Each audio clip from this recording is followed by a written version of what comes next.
언니들과 함께 책 그리고 영화를 이야기하는 언니들의 북신의 살롱 조감독입니다. 안녕하세요, 셜록입니다.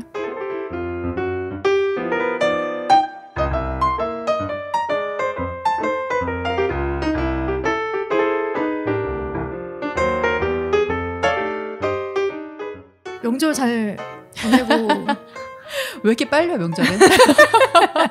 아니 이번엔 유독 빨리 와가지고 맞아요. 와, 지금 벌써 9월 중순이죠. 그러니까요. 시간이 이렇게 빨리 갑니다. 네, 태풍도 오고 명절도 오고 별 문제 없이 지나가셨죠? 네, 다행히 저희는 큰 문제 없이 피해 없이 지나갔는데 셜록님이 좀 이렇게 많이 피곤해 보이지 않나요?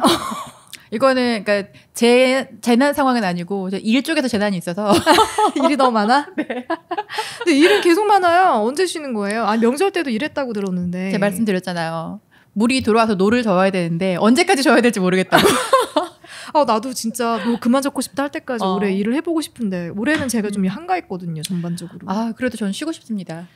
너무 쉬었더니 막 살이 계속 쪄가지고. 작년까지 진짜 파이어족 되겠다고 그렇게 외치고 다녔는데 올해는 이렇게 또 노동에 또 휩싸여서 살고 있네요.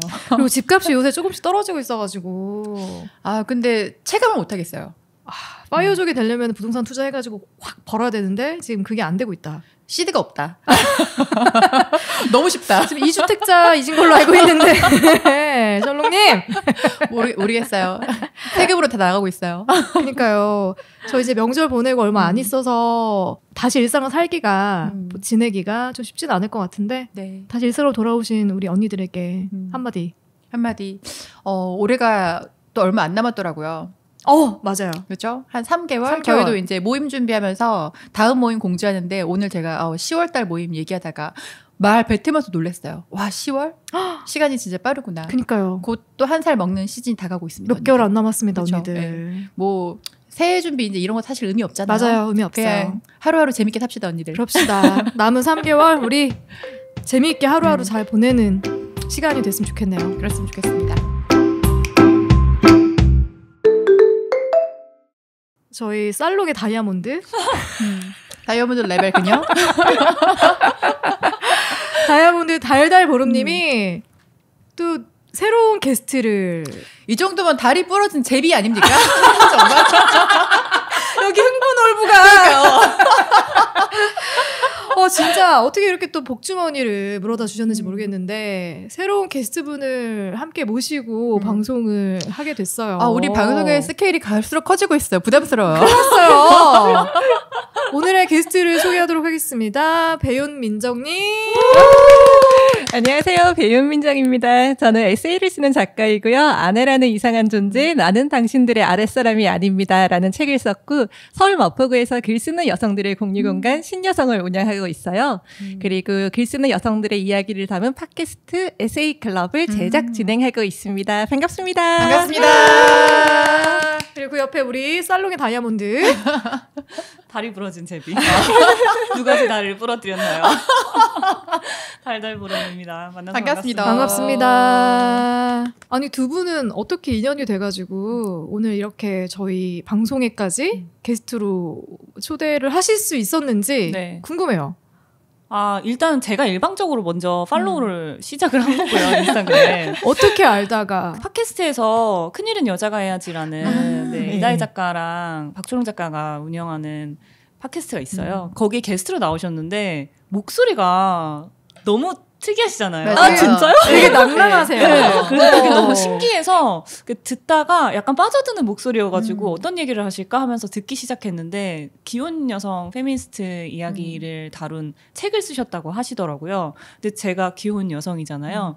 너무 공감이 가서 책을 먼저 사서 조금 보다가 인스타 팔로우를 하고 있었는데 마침 홍대에서 여성 전용 작업실을 운영을 하고 계신다고 하셔서 여기 한번 가볼까 해서 이제 참여를 하면서 얼굴을 트게 됐죠. 와, 근데 되게 적극적이다. 본인이 쟁취하고자 하는 거에 있어서 괜히 다이아몬드겠어요?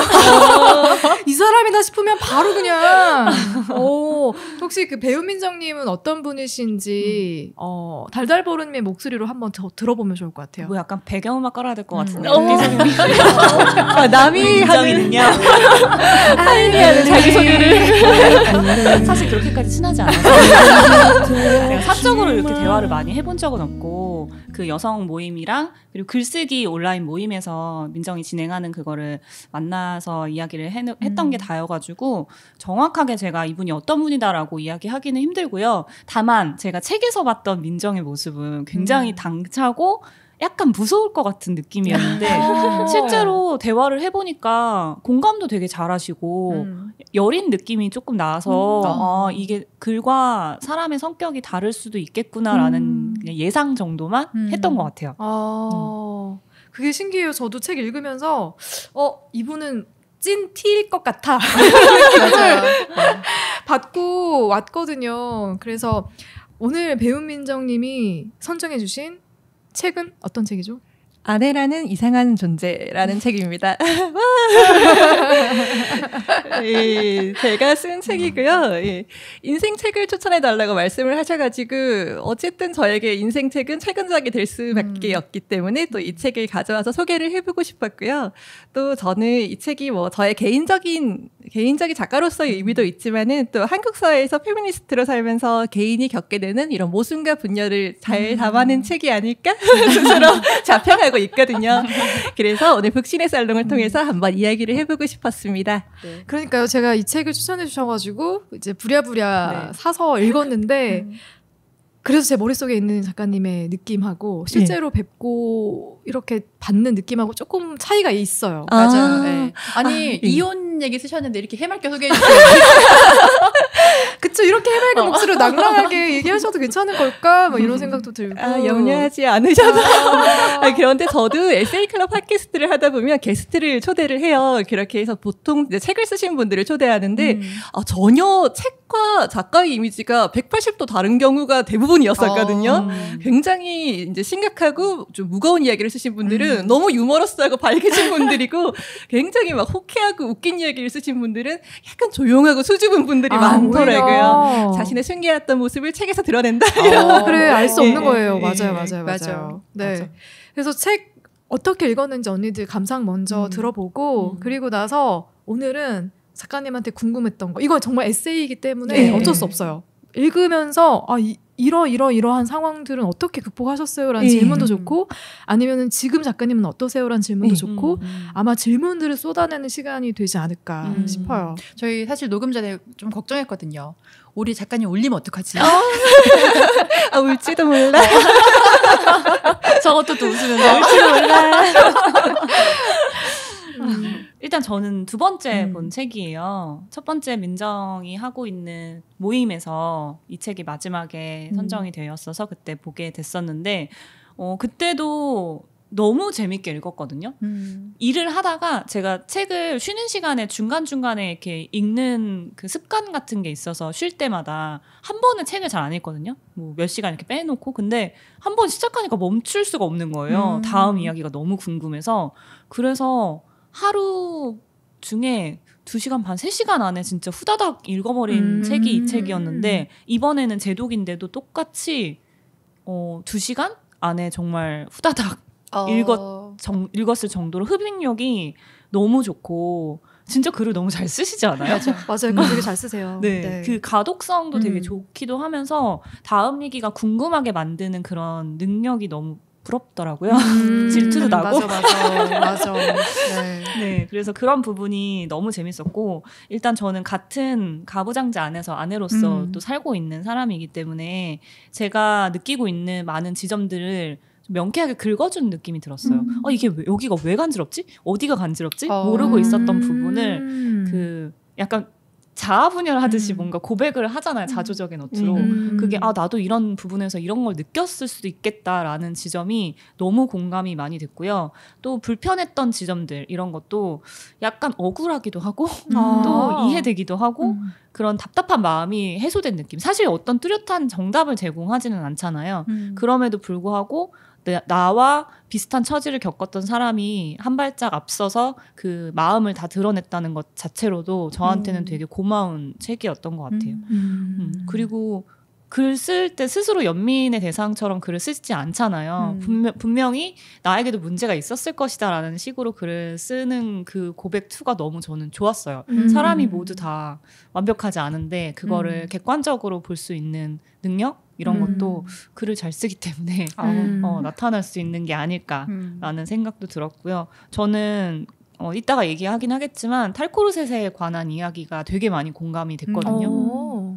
그래서 주변에 20대 레디컬 페미니스트들한테도 이 책을 한번 읽어보면 어떨까 좀 추천하고 싶은 책 중에 하나입니다.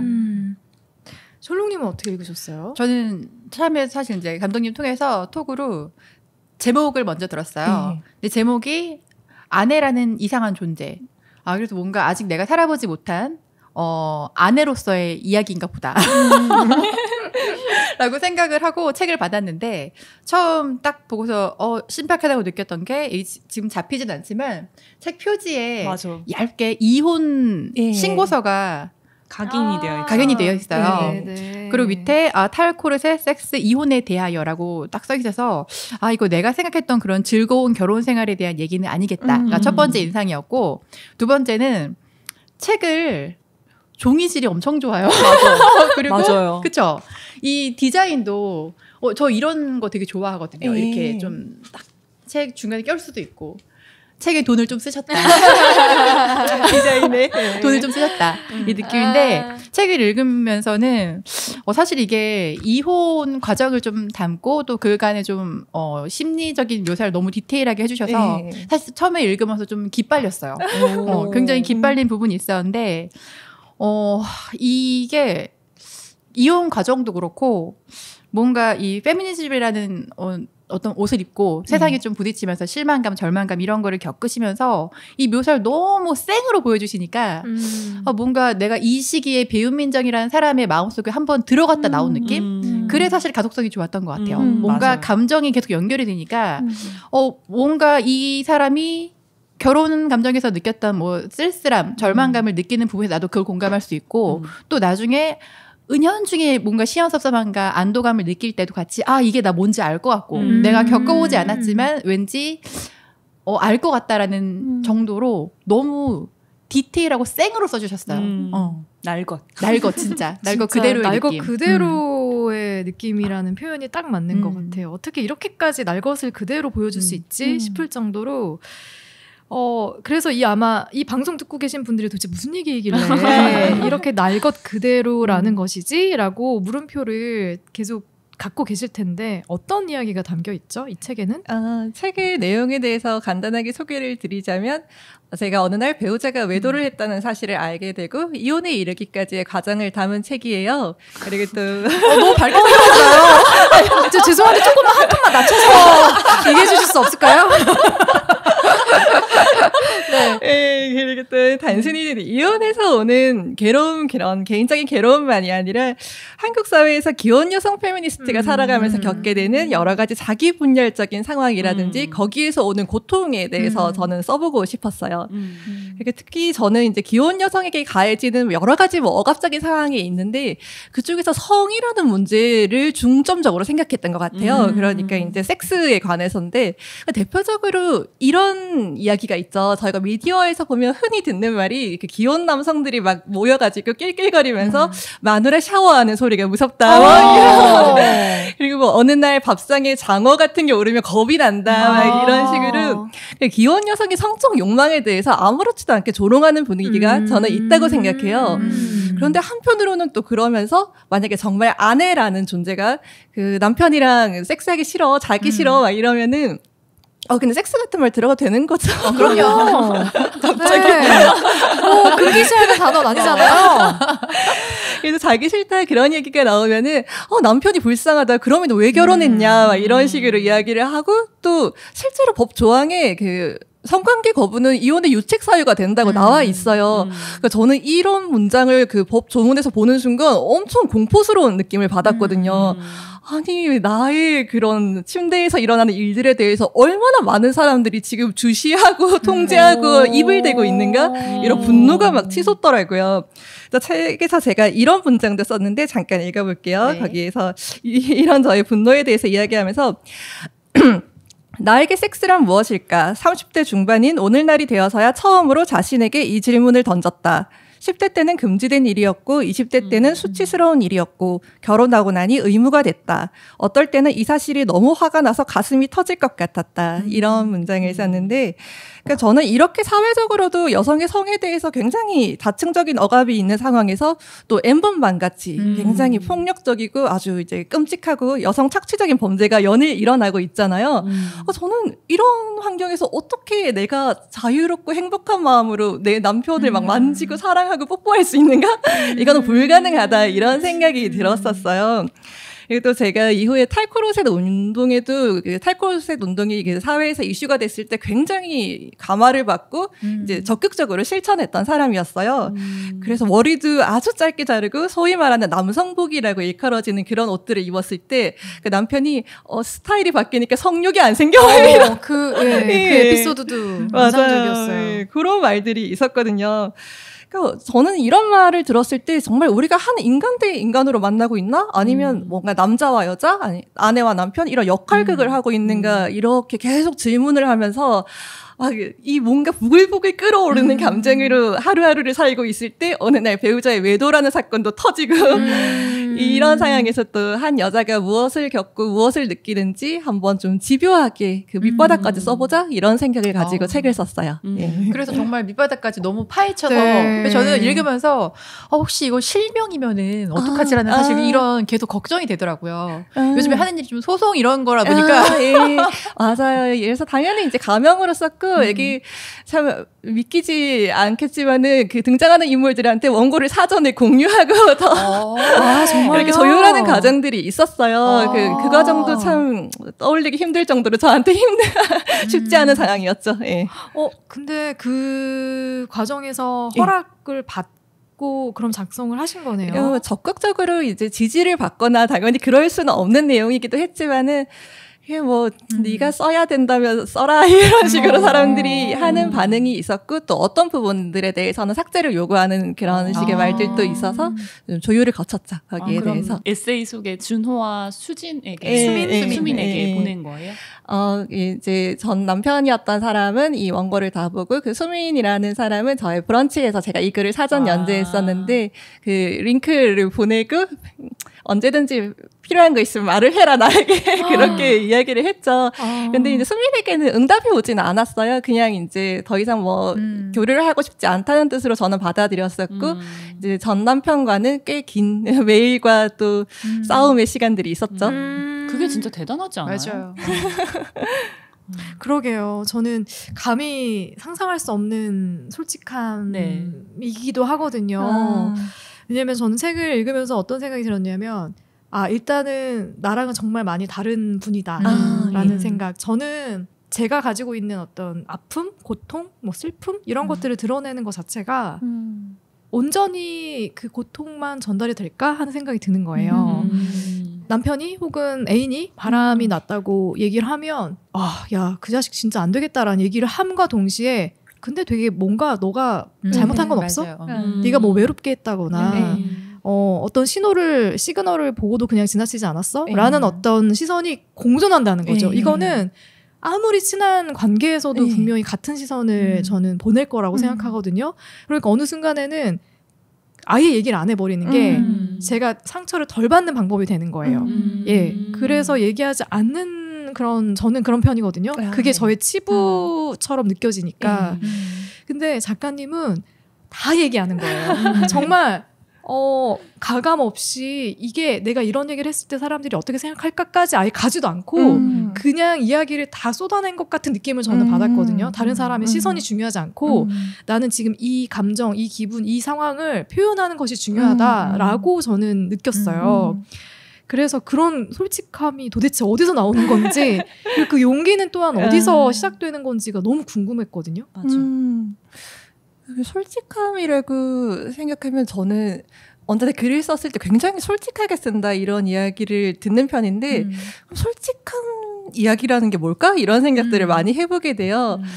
어쨌든 에세이를 쓸 때 대부분의 사람들이 거짓말을 쓰진 않을 거라고 생각하거든요. 모든 것을 공개하진 않지만은 다 있었던 일을 쓸 거라고 생각하는데 어떤 글이 유독 솔직하게 보일까 생각을 해보면은 이렇게 사람들이 쉽게 드러내지 않는 이야기, 나의 치부라고 생각할 수 있는 그런 이야기들을 쓰지 않는데 제가 썼기 때문에 솔직함이라는 이야기를 듣지 않나 생각을 해봐요. 그래서 그런데 저는 그 치부라는 게 대체 진짜로 내가 부끄럽고 수치스러워야 하는 것인지 아니면은 세상이 그렇게 부끄럽고 수치스러운 일이라고 가르쳐 왔기 때문에 내가 치부라고 생각하는 것인지 이제 계속 생각을 해보게 되거든요. 그래서 어떻게 보면 저는 그 이혼도 그렇고 예전에 첫 책이었던 나는 당신들의 아랫사람이 아닙니다도 그 시가에서 가족 호칭 문제로 굉장히 박터지게 싸우는 그런 내용이었었는데 굉장히 개인적인 이야기일 수도 있지만은 저는 이런 일들이 사회적이고 정치적인 일이라고 생각을 해요. 그래서 그런 부분을 좀 고발하고 싶다는 의지가 강하기 때문에 그런 목표가 늘 앞서는 사람이라서 이런 부분에 대해서 이제 쓰는 것에 뭐 망설임이 별로 없었던 편인 것 같아요. 그러니까 예를 들면 그런 거죠. 나는 당신들이 아랫사람이 아닙니다라는 글을 쓴다고 가정했을 때도 저는 그 글을 쓴다는 행위보다는 내가 이 글을 쓴다고 하면 내 시댁은, 내 남편은, 내 주변 사람들은 이걸 가만둘까? 맞아요. 이런 생각이 먼저 들고 나는 다시 이 사람들을 볼 수는 있을까? 이런 생각마저도 들 것 같거든요, 저는. 근데 엄청난 신뢰가 있었던 것 같아요. 한편으로 이런 글을 써도 그리고 또 이런 글을 쓰는 나를 사랑해주지 않을까? 이거. 저는 확실히 더 사랑받고 싶은 욕구가 훨씬 더 강한 사람일 수도 있겠다는 생각이 들어요. 근데 우리가 또 그렇게 학습되기도 해서 좀 그런 선택을 할 수 있는 거고, 아까 말씀하신 것처럼 그럴 수 있는 환경이기 때문에 좀 더 용기를 내실 수 있는 상황인 건 맞는 것 같아요. 제가 이 책을 아까 처음 읽을 때 좀 기가 빨렸다고 말씀드린 부분 있잖아요. 근데 사실 저는 이게 썼던 시기를 보니까 이 일을 겪으면서 동시에 이걸 쓰셨던 거예요. 거의 실시간처럼 쓰신 거 같아요. 맞아요. 자몽 에이드 먹는 맞아요. 그래서 이게 괜찮을까 혹시라도 왜냐면 지금은 굉장히 감정이 많이 상태인데 이렇게 책을 써내려가서 왜냐면 아까 말씀하신 것처럼 이제 뭐 나중에 합의를 했다 뭐 어떤 내용을 실는 거에 대해서 사실 저희는 이런 거 모르고 있는 상태니까 일방적인 시선으로 사실 사건을 본다라고밖에 생각을 못 하잖아요. 근데 저희 룸메이트가 잠깐 아까 말씀드렸었는데 굉장히 페미니스트인 친구가 이 책을 먼저 봤어요. 먼저 보고서 저한테 이 친구 이제 나이가 21살이니까 결혼이나 이혼이나 이거 본인하고 굉장히 먼 얘기고, 그러니까 어떤 이해 못하는 부분들이 있더라고요. 근데 저는 이 책을 보면서 이 책은 뒤로 갈수록 전 불편하지 않았거든요. 그게 왜 그런가 생각해봤더니 뒤로 갈수록 전 남편분이 조금 이해가 되는 부분이 있어. 그러니까 굉장히 편파적인 시선으로 글을 쓰신 건 아니다라는 느낌이 있었어요. 왜냐면 사실 저희는 나이가 이제 있으니까 사랑해봤고 사람 많이 만나봤고 했는데 저는 사실 외도 부분만 빼면 굉장히 좋은 남편분이라고 생각을 했거든요. 맞아. 여성 사실은 나는 똑같은 사람이지만 와이프는 바뀌었잖아요, 솔직히. 새로운 옷을 입게 됐잖아요, 이제. 그런데 그거에 또 맞춰서 같이 공부해주기도 하고, 맞춰주려고 노력을 하는 모습들이 사실 그 시도조차 쉽지 않거든, 남자들한테는. 근데 이걸 할 수 있는 남편이라는 게 너무 좋은 사람이어서, 작가님이 이 정도로 바뀌는 사람은 왜 결혼을 애초에 선택했지? 라고 생각하면서도 이해가 됐고, 이 남자도 어느 정도 왜 외도를 하게 됐는지 어느 정도 감정적으로 공감하는 부분도 생기게 되고 그러니까 나중에는 이게 불편하진 않은 거예요.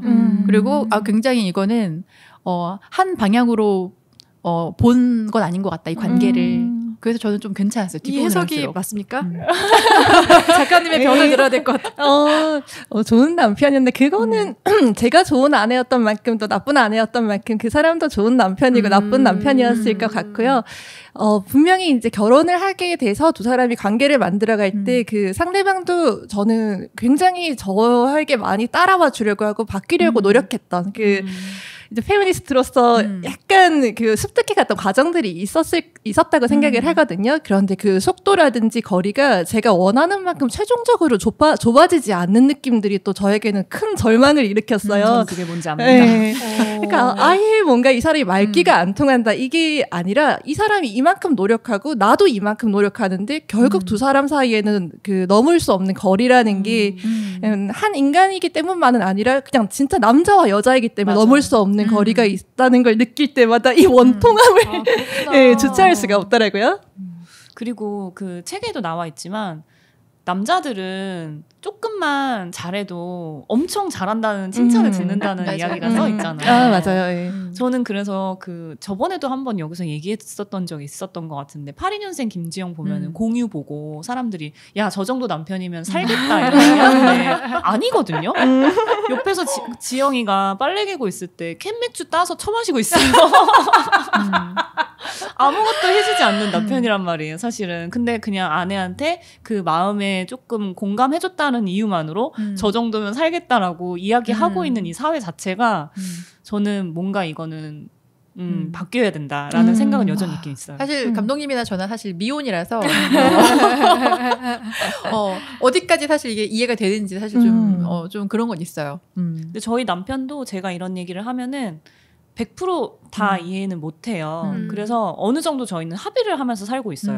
너와 나는 다르다는 거를 인정하면서 살아가자 이렇게. 맞아요. 그런 합의와 조율이 중요한 건데 지금 돌이켜서 생각해보면 저는 결혼 생활을 할 당시에 기대가 엄청 컸던 것 같아요. 그 남편에 대해서만이 아니라 그 모든 이제 시가라는 이름으로 만나는 구성원들이 굉장히 저에게 적극적으로 다가와주고 제가 옳은 얘기를 하면은 거기에 100% 동조하고 약간 이럴 거라는 신뢰와 기대가 있었던 것 같아요. 이제 그게 무너졌을 때 더 그래서 환멸이 크기도 했고요. 예. 가족이라고 생각하셨나 보다. 예, 원가족들의 관계가 별로 좋지 않았기 때문에 이제 내가 사랑할 수 있는 가족을 만났어 이런 환상에 막 엄청 빠졌던 것 같아요. 예. 그럴 수도 있을 것 같아요. 맞아요. 그 기대치라는 게 또 실망으로 크게 바뀔 수 있으니까 아예 기대를 안 하면 모를까. 근데 사람이 어떻게 기대를 안 하면 관계를 맺습니까? 그렇죠. 그렇잖아요. 그래서 아마 우리가 지금 나눈 얘기보다 더 깊은 이야기들이 책에 대한 이야기를 나누면서 더 들어가게 될 것 같은데 네. 책은 크게 7개의 챕터로 나뉘어져 있어요. 외도, 성역할, 욕망, 죄책감, 정치, 임신 중단, 남편. 그래서 이 7개의 챕터를 읽어 내려가면서 난 이건 좀 같이 얘기해보고 싶다 하는 생각이 들었던 챕터가 있다면 혹은 뭐 어떤 상황들이 있다면 그걸 같이 얘기를 좀 해봤으면 좋겠거든요. 보르님은 혹시 어떤 챕터가 눈에 들어왔었어요? 네, 저는 아까 탈코르셋 부분이 되게 많이 공감이 갔다라고 해서 그 정치 부분 있잖아요. 여기에서 겪었던 모든 일들이 제가 근 한 3, 4년 정도 겪었던 일들이랑 상당히 일치해서 이 부분이 너무 공감이 갔거든요. 저도 3년 전쯤에 커트를 하고 완전히 투블럭 하면서 진짜 짧게 머리를 치고 다녔어요. 지금은 뭐 기르고 있습니다. 근데 제가 이 머리를 기르게 된 결정적인 계기가 이 책이었어요. 이따 그거는 이제 마지막 문장에서 이야기를 하겠지만 이것도 약간 균형을 찾아가야 되는 것 같아요. 내가 어디까지 이 페미니스트라는 나의 정체성과 사회에서 받아들여지는 수용과 어떻게 균형을 맞춰야 되는지 이걸 찾아가는 과정인 것 같은데 그 과정을 제가 한 3년 동안 겪었거든요. 그래서 관련된 여성 책들도 엄청 많이 봤는데 최근에 읽었던 정희진 교수님이 쓴 책에서도 비슷한 내용이 있었는데 탈코르셋을 강요하는 것 자체가 어떤 여성에게는 생계의 위협을 하게 할 수 있는 일이다라는 문구가 있었어요. 근데 저도 강사잖아요. 그래서 예쁘게 하고 다녀야 돼요, 사실은. 근데 이게 안 됐을 경우에 당장 일감이 떨어지는 일이 생길 수밖에 없어요. 그래서 저는 거기에서 어느 정도 균형을 맞추기 위해서 강의를 갈 때에는 최대한 깔끔하게 화장을 하고 그러고 최대한 평소에 돌아다닐 때에는 편하게 하고 다니자는 게 저의 하나의 탈코르셋 운동에 동조하는 행동 중에 하나였거든요. 근데 그것마저도 생각해보니까 이게 과연 내가 원하는 것인지를 곰곰하게 생각해 본 시기도 있었어요. 그러니까 예를 들면 제가 지금 헬스를 되게 열심히 하는데 새로운 운동을 배우고 싶거든요. 리스트가 몇 개가 있는데 그 중에 하나가 클라이밍이랑 하나는 폴댄스예요. 근데 둘 중에 무엇을 선택하느냐에서 생각을 해봤을 때 클라이밍은 너무 멋있는 운동인데 폴댄스는 내가 나를 대상화시키는 것 같아서 페미니스트니까 하면 안 될 것 같은 느낌이 자꾸 드는 거예요. 그래, 그럴 수 있겠다. 네. 그래서 그런 이야기들이 여기서 너무 잘 느낌들이 잘 나와 있어서 너무 공감이 됐고 그리고 기혼은 입 다물어라. 그 얘기를 저도 인터넷에서 되게 많이 들어서 상처받았었거든요, 사실은. 맞아요. 근데 민정은 실제로 트위터에서 리트윗되면서 엄청 공격당하셨다고. 열심히 저는 트위터에서 한때 싸울 때가 있었기 때문에. 하긴 책에도 나와 있죠.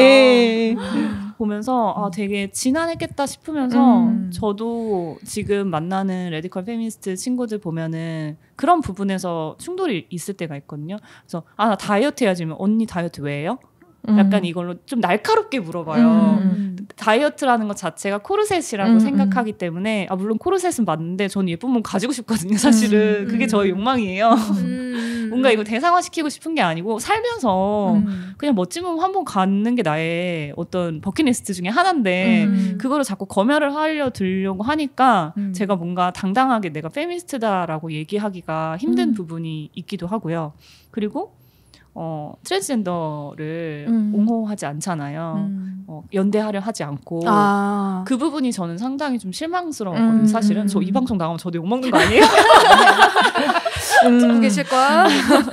그래서 그런 부분에서 약간 부딪히면서 과연 내가 여기서 트랜스젠더도 연대해야 된다라고 얘기할 수 있는 권리가 기혼 여성인 나한테 있을까라는 생각이 되게 많이 저 스스로도 검열을 많이 했기 때문에 이 부분은 진짜 저한테 너무 많은 공감을 주었던 챕터 중에 하나입니다. 두 분 의견도 되게 궁금해요. 그러니까 저는 사실 페미니즘이라는 그 주제가 나오면 저한테 되게 어려운 부분이에요. 그러니까 이론상으로는 사실 이해를 하고 당연히 맞지. 나도 여성이니까. 그건 당연한 건데 사실 어떤 룰이라는 걸 접해서 내가 그거대로 맞춰서 뭔가를 해야 된다는 강박이 생기는 순간부터 나는 이미 행복하지 않거든요. 맞아요. 그러면 나는 페미니스트 안 할래라는 사실 생각이 들게 돼요. 그래서 저는 뭐가 맞고 틀리고 사실 없는 것 같은데 아직은 우리가 과도기적인 사실 이런 페이지를 겪고 있다라는 생각이 들긴 해서 당장은 그냥 내가 당당한 거 하는 게 나는 나의 페미니즘이 아닐까라는 생각을 지금 저도 하고 있어요. 하고 있고 저도 이 정치에 있는 부분 그 챕터도 좋았고 저는 사실 이 큰 챕터 7개 말고 그 뒤에 소 챕터가 나오잖아요. 그거 너무 좋죠. 저는 너무 좋았어요, 솔직히. 그 글들이 다 너무 좋아서 여러 번 읽었는데 마지막 침대 시트 갈기도 사실 되게 좋았고 근데 제가 딱 꽂힌 부분이 그 고독해지고 싶은 열망 챕터가 저 사실 좀 울컥했어요, 이 부분에서. 왜냐면 저도 공감이 되게 많이 된 좀 이야기였던 거거든요. 여기 보면은 잠깐 읽어드릴게요. 그렇다. 민정에게 이 정서 상태는 하나의 장소였다. 그는 부서지지 않고 이곳을 탐험해보고 싶다고 생각한다. 그리고 뒤에 좀 내려가서 고독해지고 싶어서 이혼했다는 말은 얼마나 공감받을 수 있을까. 이런 얘기가 나와요. 근데 제가 요즘에 아까 저희가 또 잠깐 말씀드렸지만 이 고독이나 외로움이나 좀 이런 감정들이 이제 좀 더 자주 찾아오는 그런 좀 시기가 왔다라는 생각이 드는데 이거를 내가 어떻게 하면 좀 잘 즐길 수 있을까라는 걸 좀 요즘 많이 생각을 해요. 근데 좀 저는 궁금한 게 언니들한테 어떤 사람들은 이 고독이나 외로움이 찾아왔을 때 이거를 사실 하나의 장소로 생각하진 않고 되게 나 이러면 안 돼. 이걸 빨리 벗어나려고 하잖아요. 근데 작가님은 이거 하나의 상태, 어떤 장소로 생각하셔서 탐험해보고 싶다는 생각이 드니까 제 생각으로는 이래서 이혼까지 감행하실 수 있지 않았을까라는 생각이 들기도 하고 사실 저 같은 사람은 이런 감정이 오면은 이거를 너무 싫어서 이건 내가 아니야. 빨리 벗어나야 돼 해서 할 수 있는 모든 걸 하는 사람이거든요. 그래서 저는 좀 궁금했어, 언니들한테. 만약에 이런 상태가 오면은 어떤 사람들은 이 감정을 끝까지 내면 끝까지 갖고 내려가는 사람이 있는가 하면 저처럼 막 탈피하는 사람도 있잖아요. 감독님은 보통 어떻게 하세요? 저요? 왜 뭐 외로워본 적이 없어. 근데 저는 외로움까지 가기 전에 많은 것들을 하는 것 같아요. 네, 뭐 일을 만들건 모임을 나가건 사람을 만나건 뭔가 계속 제 스스로를 바쁘게 일상으로 던지는 것 같아요. 그래서 막 아주 극한의 외로움까지 가기 직전에 끝나는 경우가 많고 사실 진짜 외로운 거는 저는 이별인 것 같아요. 이별. 그래서 이 책을 읽으면서도 공감됐던 포인트가 정말 내 가족이고 내 남편이고 내 친구이자 연인 같았던 사람과 모든 걸 정리하고 이렇게 헤어진다는 그 과정. 그 과정에서 드는 쓸쓸함, 외로움이 진짜 클 것 같거든요. 베스트 프렌드 하나 잃어버렸어요. 네. 그러니까 저는 사실 작가님에게 또 드리고 싶었던 질문 중에 하나 그런 거였는데 계속해서 이렇게 용서를 구하고 붙잡고 절대 이런 일 없을 거야 라고 말을 하는 그 순간에 저는 용서하고 싶은 그 욕망을 어떻게 이겨냈을까. 그게 결국에는 그걸 선택한다는 거, 헤어짐을 선택한다는 거는 셜록님이 얘기한 것처럼 끝이 보이거든요. 정말 외로울 거예요. 그 외로운 긴 시간, 긴 터널을 결국 혼자 계속 걸어갈 수밖에 없는 선택을 하는 거거든요. 받아주고 싶은 마음이 더 크지 않았을까 저는 그 생각도 들었어요. 없진 않았어요. 저는 근데 그 과정을 되게 나름 즐기셨다라고 사실 생각이 좀 들어서 이 챕터를 읽으면서 그러셨어요? 왜냐면 제가 얼마 전에 어떤 분하고 얘기하다가 왜 저는 여행을 되게 좋아하는데 여행을 잘 안 가시는 거예요. 여행을 안 가시니까 왜 여행을 안 다니세요? 그랬더니 아니 전 여행을 좋아한대요.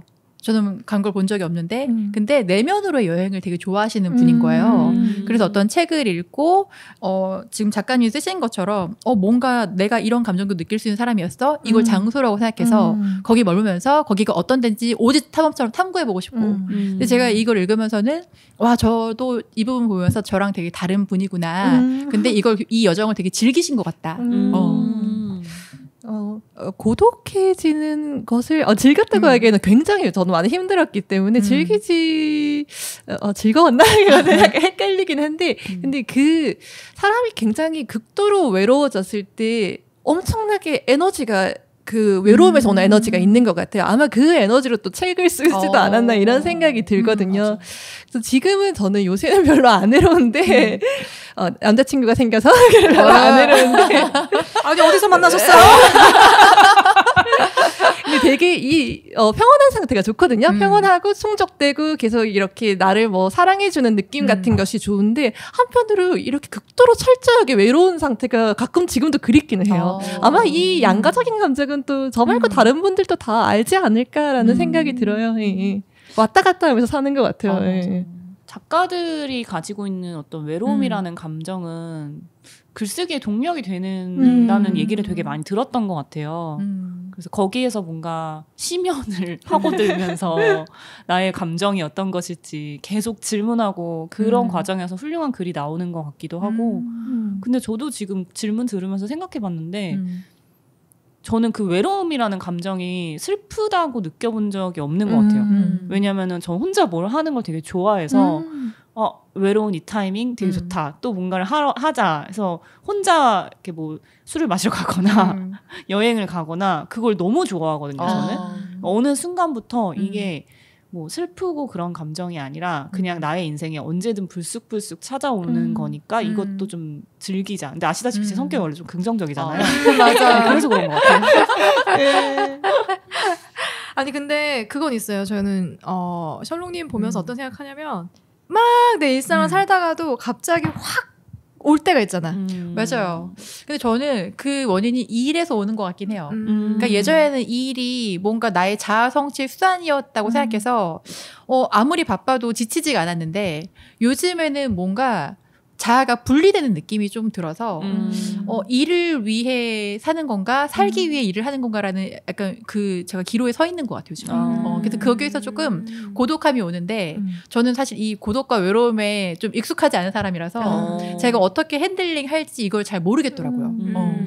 어려워요. 저는 아직까지 핸들링하는 방법 전혀 모르겠다 이렇게 생각하면서 그냥 그 시기가 오면 또 그렇게 지나갈 수밖에 없지 않나라는 생각이 들고 또 그래도 나름대로 그 고독한 상태의 매력적인 건 그 에너지는 굉장히 자기에게 집중하게 되는 것 같아요. 그러니까 고독할 때는 사실 누군가와 만날 수도 있고 그렇지만 그러고 싶은 마음이 안 생기고 정말 자기 내부로 파고 들어가고 싶은 그런 그런 힘이라든지 그런 욕망이 계속 강하게 생기기 때문에 그 시기가 또 주는 매력을 감사하게 즐겨야지 하고 생각하고 있어요. 저는 궁금한 게 있는데 예. 이 책 집필하는데 얼마나 걸리셨어요? 이게 한 1년 정도 쓴 것 같아요. 예. 그때 당시에 제가 이혼하고 한 3일 만에 이혼을 하고 3일 후에 그 이혼을 하기로 이제 결정을 해서 서류를 접수하고 바로 또 쓰기 시작해서 아마 1년 정도 걸린 것 같아요. 저도 큰 맥락에서 질문이 하나 있는데 예. 만약에 배윤민정이라는 여자로서의 사람이 페미니즘을 접하지 않았다면 예. 남편의 외도로 인해서 이혼을 선택을 그거는 되게 모르겠어요.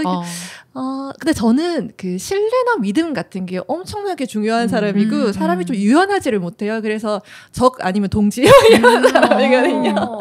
100% 믿거나 아니면은 너는 0%야 이런 식으로 좀 생각하는 게 극단적입니다. 제가 그래서 그런지 누군가 저에게 그런 거짓말을 했다는 것 자체를 받아들일 수 있을까? 그런 기만을 그거는 그냥 성격상으로도 어려울 것 같다는 생각이 들어요. 근데 거기에다가 이렇게 안 그래도 페미니스트로서 이렇게 고생하면서 내가 네 옆에 있었는데 결국 나한테 돌아온 결과가 고작 이따위야. 막 여기에서 오는 분노까지 겹쳤으니까 아마 굉장히 또 빠르게 이혼을 선택하지 않았나? 네.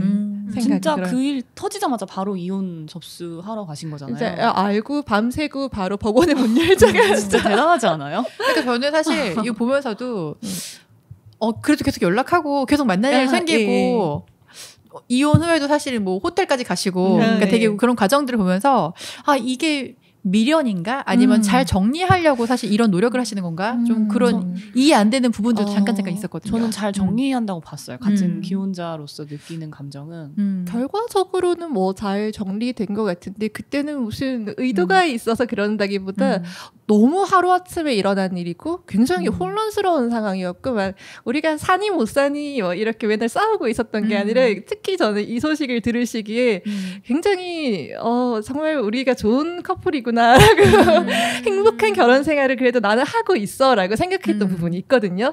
그러다가 이 일을 아니까 이제 이 혼란 자체를 제가 탐색하는 과정이기도 했던 것 같아요. 예.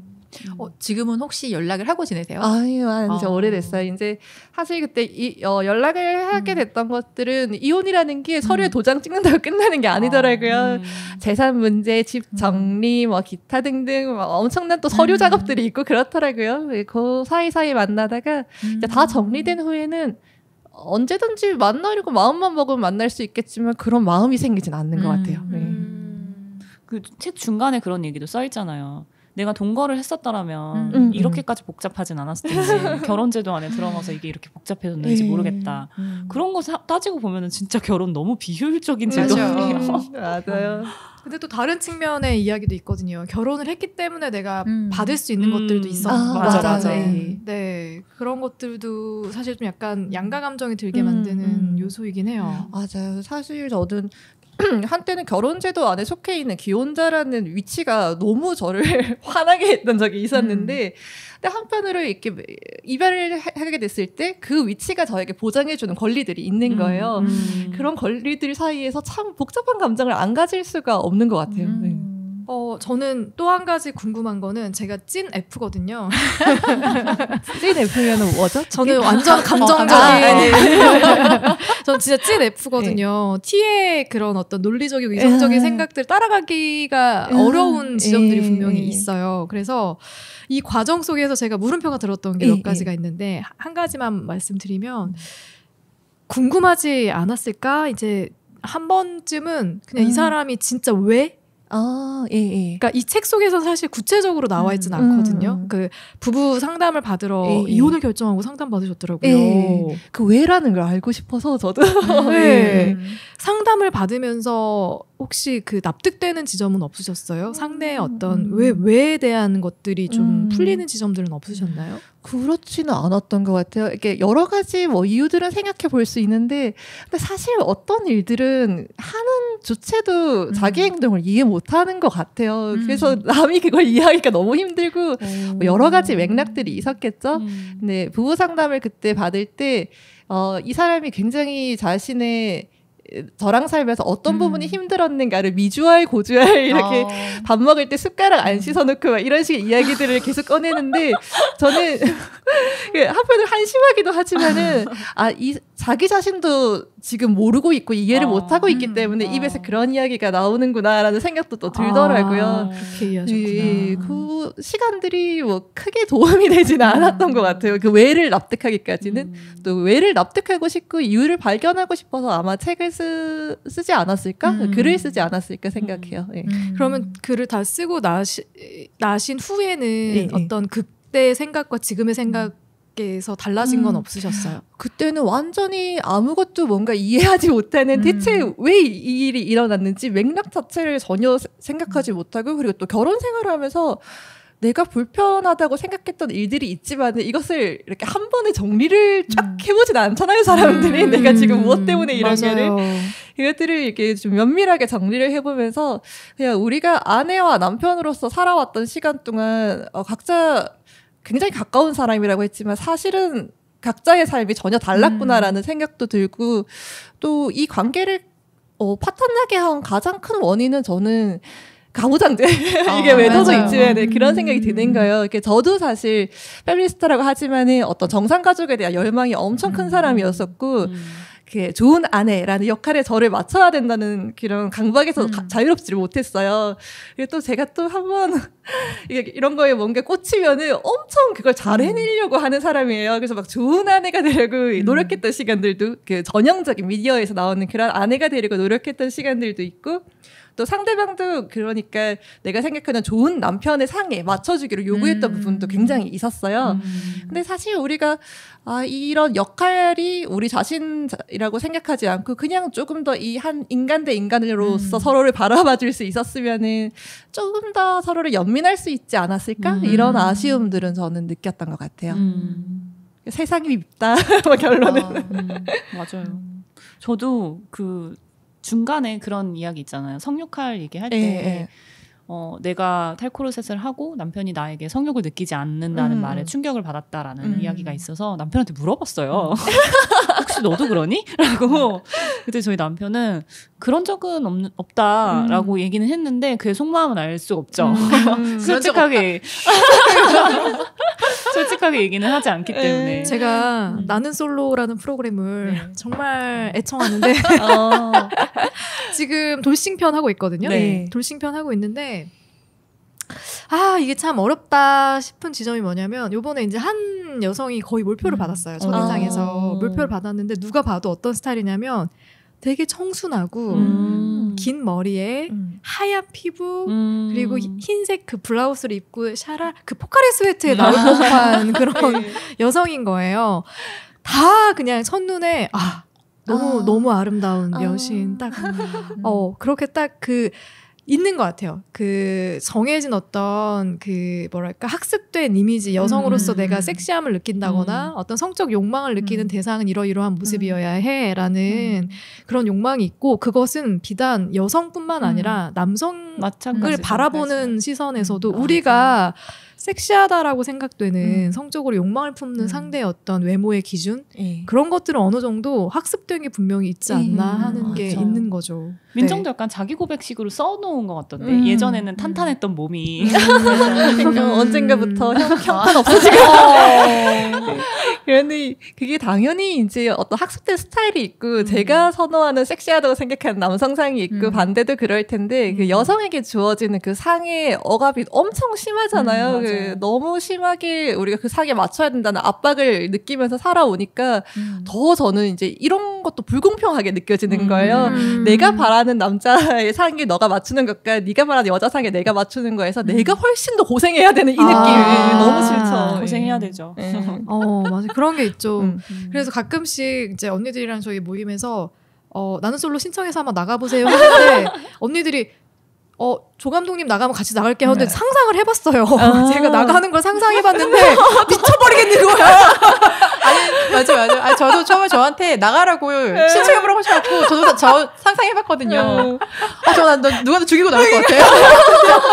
우리는 막 잘 보이려고 노력할 스타일도 아니고 그냥 있는 그대로 막 깔깔깔깔하다 나올 것 같은데 가서 그러니까 누군가에게 사랑받기 위해 노력하는 행위 자체가 너무 이것도 너무 그 고정관념이 있잖아요. 맞아요. 수줍어 해야 되고 네. 뭐 약간 내숭도 좀 떨어야 네. 되고 좀 내성적으로도 보여야 되고 약간 그런 것들 있잖아요. 음. 그런 고정적인 어떤 여성으로서의 이미지가 나한테는 일도 없는데 뭐 한 1억 주면 전 할 수 있어요. 1억 주면은 연기 가서 할 수 있는데 그거 아니잖아요. 그래서 이거는 정말 누가 만들어낸 허상인가 하는 생각도 들고 여러 생각들이 들더라고요. 보면서. 그리고 저는 보면서 또 그런 생각도 했어요. 그래서 책을 다 쓰고 나서는 작가님의 마음이 확실히 후련해졌을까? 아니면 오히려 더 답답해졌을까? 그러니까 당시에 그 마음이 궁금하고 이 책을 작년에 다 쓰신 거잖아요. 그렇죠? 어땠는지 지금은 또 어떠신지도 궁금해요. 네. 지금은 그냥 좀 덤덤한 것 같은데 사랑하신다잖아요. 쓰고 났을 때 저는 어쨌든 이 책의 하나의 책으로 나왔을 때 책으로 나오기도 그랬고 이 글을 사전에 브런치에 연재했을 때 제가 SNS와 뭐 각종 댓글을 통해서 너무 많은 조리돌림과 악플을 받았기 때문에 사실 그것 때문에 되게 힘들었던 것 같아요. 책을 썼을 때는 이게 뭐 100% 내 마음에 드는 작품이 언제든지 될 수는 없지만은 그래도 할 수 있는 한 최선을 다했다라는 생각은 있었는데 이것을 막상 세상에 내놨을 때 사람들이 어떤 식으로 작품으로 읽는다기보다 그야말로 이제 가십거리로 읽고 그리고 모든 SNS상의 모든 진영의 페미니스트들이 다 욕을 하는 상황이 됐을 때 굉장히 많이 좀 외로워졌던 것 같아요. 그때는. 예. 그때 막 정말 별별 이야기들을 다 들었었는데 그러니까 예를 들어서 이제 레디컬 페미니스트라는 사람들은 저를 이렇게 소위 말하는 쓱가라고 공격을 하면서 저 남자 못나서 인생 망한 여자 좀 봐라 이제 막 이런 얘기들 그렇게 얘기할 수가 있지. 그리고 또 뭐 탈코르셋 여기 이야기를 쓴 것에서 탈코르셋과 어떤 여성이 자신의 욕망이 부딪히는 상황에서 자신의 욕망을 택했으면 좋겠다. 그게 훨씬 더 세상을 많이 바꿀 수 있지 않겠는가 이런 이야기를 또 했었을 때는 그러니까 앞으로 가는 여자들 발목 잡고 있다 이런 식의 반응들이 또 막 그런 이야기들이 돌아오고 그랬었어요. 예, 또 다른 진영의 페미니스트라고 자신을 하시는 분들은 저는 저렇게 결혼했다가 이혼했다가 저렇게 재밌게 살면서 왜 남들에게 탈코르셋 하라고 고나리 지리냐 저 랩팸을 봐라 하면서 저를 또 레디컬이라고 막 공격하시는 분들도 있고 엄청 다양했던 것 같아요. 뭐 퀴어 페미니스트들, 어린 페미니스트들, 귀여운 여성들 모든 집단에서 자신의 계급과 위치에서 굉장히 분노하게 되는 지점이 있었구나라는 것을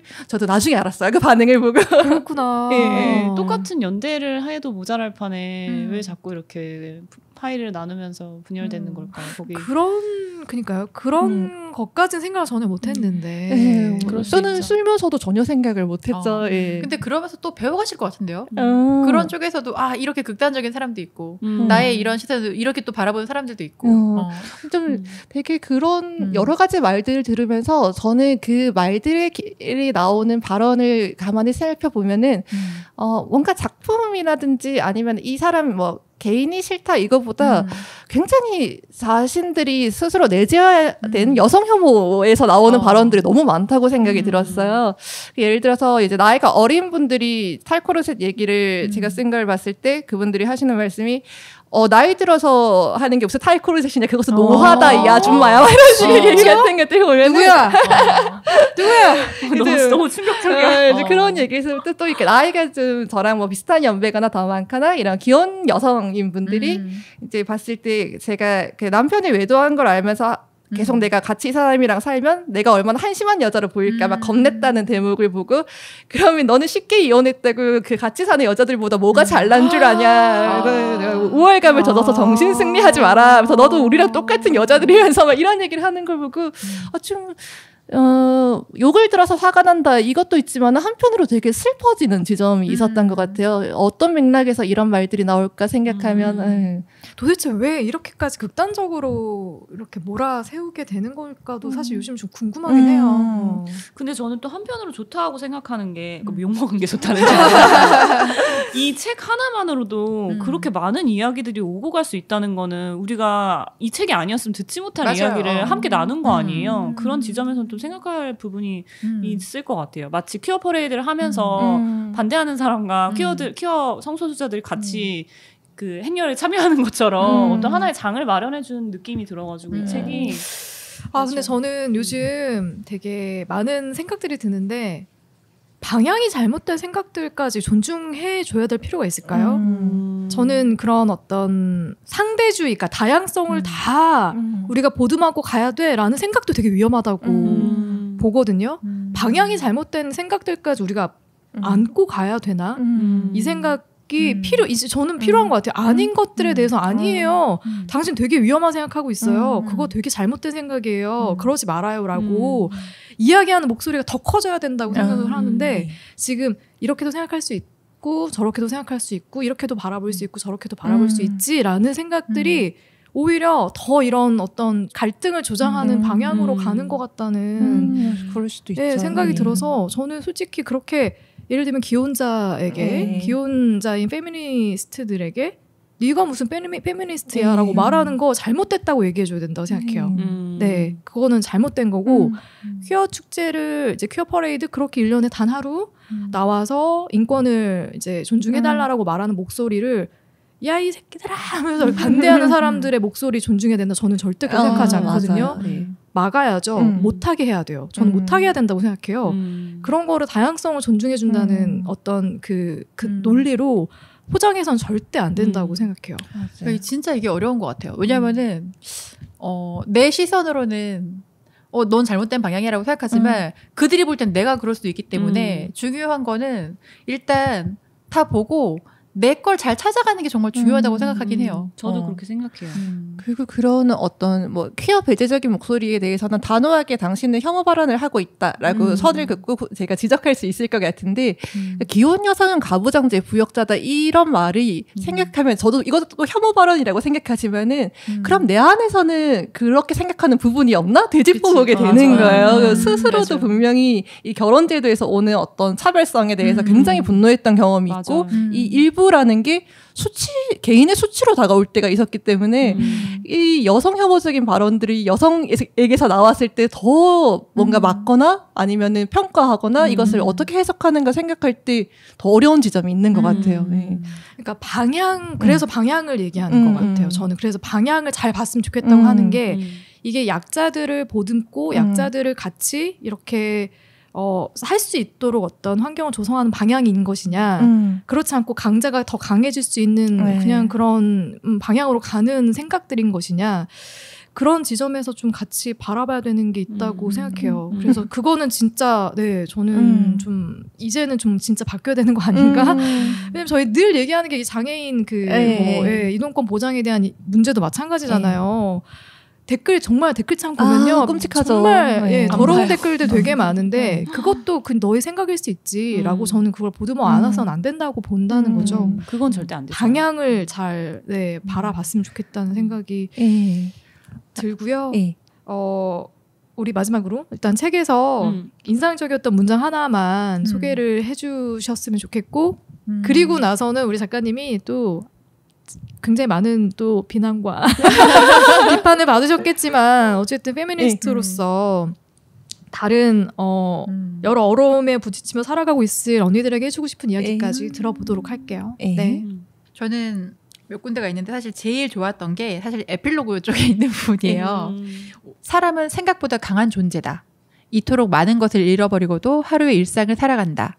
가장 소중하다고 생각했던 것, 좋아 죽겠다며 아꼈던 것들을 다 버린 다음에도 여전히 웃고 떠들고 미래를 꿈꾼다. 저는 사실 이제 이게 에필로그가 제일 끝부분에 있잖아요. 맞아요. 그러니까 모든 희노애락을 같이 느끼다가 마지막에 이걸 딱 보면서 내가 사실 이 작가님을 만나기 전이지만 너무 다행이다. 이걸 느끼셔서. 사실은 이건 제가 저한테 전하는 메시지이기도 하고 제 주변에 이제 언니들한테도 많이 하고 싶은 부분인데 사실 저는 앞으로 살아가면서 작가님도 그렇고 저도 그렇고 앞으로 지금 겪었던 것보다 더 힘든 일이 올 수도 있다라고 생각을 해요. 근데 그럼에도 사실 이 말을 참 부적처럼 가져가고 싶은 게 사람은 생각보다 참 강한 존재다라는 건데 이거를 에필로그에 써주셔서 너무 좀 반갑고 감사하긴 하더라고요. 그러면서 너무 좀 부러웠던 게 뭐냐면 뭔가 사람이 이렇게 힘들고 고독할 때는 내 바깥에서 기댈 사람을 찾고 뭔가 이 외로움과 괴로움을 좀 해소할 수 있는 수단을 찾는데 사실 이 모든 게 사실 많이 안 살았지만 겪어보니까 조금 부질없는 생각이 들더라고요. 그래서 가장 큰 방법은 이런 시기가 오면 내가 나를 만나는 게 사실 가장 큰 방법이라고 생각하는데 맞아요. 이 글을 쓰시면서 이걸 하신 것 같아서 너무 부러웠어요. 사실. 그리고 다행이라는 생각이 들고 또. 저는 아까 말씀드렸듯이 이 책을 보고 머리를 다시 길러야겠다라는 생각이 들었다고 했잖아요. 그 욕망 부분 이야기했던 그 부분도 되게 좋았고 저는 이 표지에 있는 소개된 이 문구를 되게 좋아하는데 내가 지금 이야기를 하는 건 코르셋을 수행하는 여자들을 비웃기 위함이 아니다. 나는 내가 그리고 다른 여자들이 다이어트를 하고 결점 없는 흰 얼굴을 만들고 머리카락을 길게 길러서 트리트먼트에 힘쓸 때 무엇을 꿈꾸었는지 안다. 이 부분 있잖아요.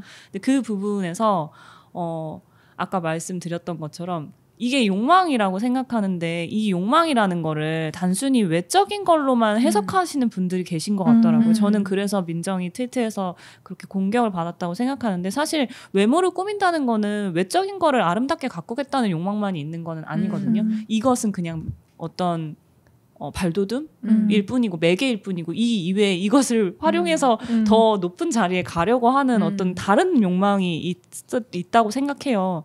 그리고 물론 목소리를 내는 것도 엄청 중요한 일이지만 저는 힘과 권력을 가진 다음에 그 자리에서 뭔가를 행하는 것 또한 중요하다고 생각하거든요. 맞아요. 그게 저는 또 다른 욕망이라고 생각해서 그래서 저는 그 욕망을 택하기로 맞아요. 저도 했습니다. 완전 공감해요. 네네네. 연결고리일 수도 있겠네요. 제가 좋았던 문장이 저는 책에서 이제 결혼 제도에 대한 여러 가지 고민을 하시던 그 시기에 그 맥락에서 사회구조를 고발하는 것이 정답일지라도 행동이 뒤따르지 않는 분석은 허공의 칼을 휘두르는 것처럼 공허한 행위가 아닐까라는 말씀을 이제 하셨는데 그래서 그렇게 나는 당신들의 아랫사람이 아닙니다라는 책을 내고 보니까 언론과도 인터뷰를 많이 하셨었더라고요. 1인칭이시고. 그렇죠.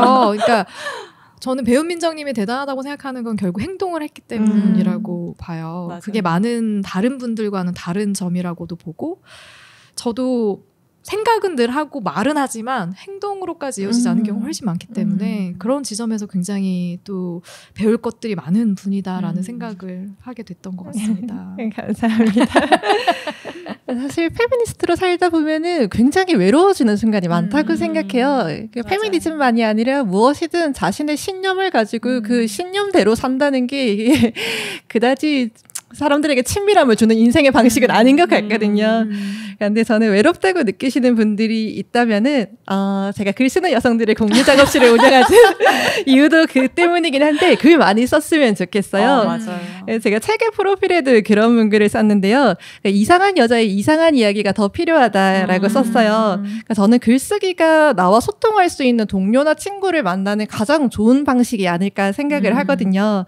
내가 속해 있는 집단에서는 내가 이상한 여자로 취급되고 또 내 생각이나 말을 아무도 공감하고 동의하지 않더라도 글은 언제나 더 먼 곳으로 나아가서 나와 연결될 수 있는 동료를 찾아낸다. 그렇게 믿기 때문에 외로우신 분들은 글 쓰셨으면 좋겠습니다. 신여성에서요.